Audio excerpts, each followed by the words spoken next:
video natin ngayon mga maestro ay pag-usapan naman natin itong tungkol sa atin pong 2026 clothing allowance. Ayan. So syempre, marami pa rin po nagtatanong sa atin, ano po mga maestro, kung kailan nga ba ang release nitong ating clothing or uniform allowance para ngayon pong fiscal year 2026. Ayan. So based po dito sa inilabas na DepEd Memorandum, ayan, ito po yung DepEd Memorandum DMOUHROD-2026-0693. Ayan, na ipinalabas po noong March 10, 2026. Ayan, ito po yung subject niya, yung reiteration on the strict wearing of the prescribed DepEd national uniform for school year 2026-2027, and of course, yung immediate release of the fiscal year 2026 clothing allowance. So nakalagay po yan dyan, po mga kamaestro, na magkasama siya sa isang memorandum, kasabay noong sa strict wearing of the prescribed DepEd national uniform ngayon pong darating na school year 2026-2027, yun pong pag-release ng ating clothing allowance. Ayan. So ito po yun. So nandyan po yan sa part 3.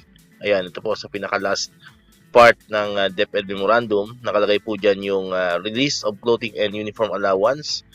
Nandyan po to facilitate the timely acquisition of the mandatory uniforms, the annual clothing and uniform allowance for fiscal year 2026 amounting to 7,000 pesos shall be released to all eligible personnel not earlier than the first working day of April 2026, subject to existing accounting and auditing rules and regulations, and upon the release of the notice of cash allocation from the Department of Budget and Management. Ayan. So malinaw po yan mga kamestro, na nakalagay pa rin, ay not earlier than the first working day of April 2026. Ayan. So, nagkataon nga lang mga kamestro ng atin pong first week ng April ay Holy Week. Ayan. Yun pong April 1 ay Wednesday.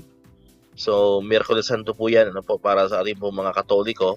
Ayan. And sa pagkakalam naman po natin, mayroon pa naman diyang opisina pagdating po ng April 1, ay katatapos lang po ng ating end of school year rights. Ayan.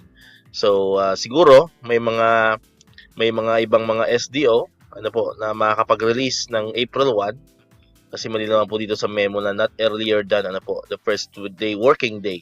So first working day po ng April is yun nga, April 1 mga kamaestro. So depende po yan depende po yan sa ating mga kanya-kanyang SDO. Kung ang SDO po nyo ay mabilis mag-release, nagproseso, ay may chance po may chance na April 1 ay matanggap na po ninyo ang inyong clothing and uniform allowance Pero sa ibang mga SDO, sa ibang mga opisina, ayan, so tingin po natin ay after Holy Week na po yan mga kamaestro. So kung hindi po tayo nagkakamali is April 6 ang Monday. So April 6 ang Monday.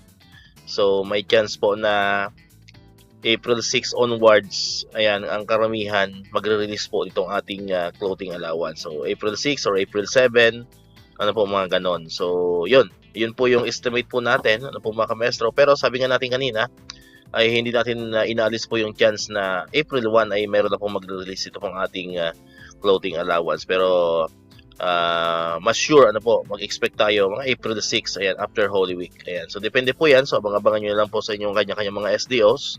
Ayan, basta malino naman po dito nakalagay is not earlier than the first working day of April 2026.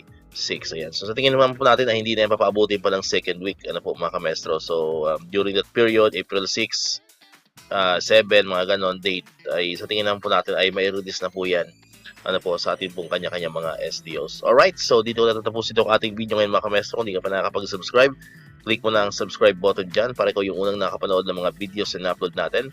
Katulad dito, yung mga updates pa rin about sa clothing allowance and other benefits sa mga teachers and government employees. And syempre, click mo na rin ang notification bell button para ma-notify ka, always updated ka pag may mga bago tayong uploaded na video. Muli, maraming salamat sa inyong panonood at pakikinig.